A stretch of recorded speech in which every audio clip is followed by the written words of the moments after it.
Folks, I want to start by saying something that may feel uncomfortable, but often brings relief once it lands. This season you're in, it's not a detour. Most people are taught that progress should feel obvious, that growth should be measurable, that momentum should be constant.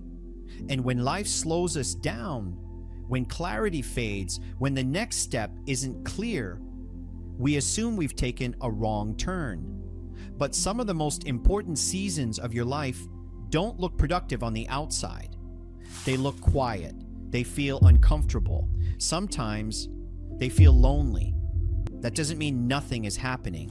It means something deeper is happening.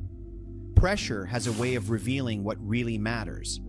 Slowing down sharpens your judgment, and uncertainty, as uncomfortable as it is, teaches discernment in a way success never can. I've learned this over time. Every season that truly shaped me didn't arrive with clarity and confidence.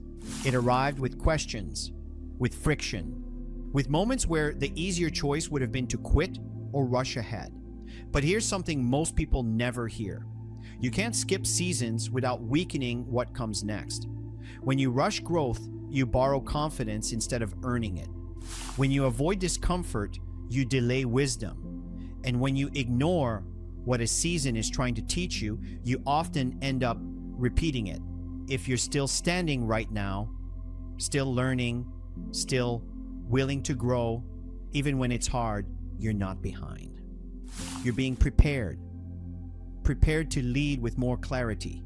Prepared to make better decisions. Prepared to serve from experience, not theory.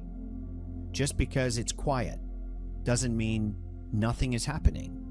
And just because you can't see the outcome yet doesn't mean this season lacks purpose. Sometimes the work is invisible, but when it's done well, it changes everything that follows.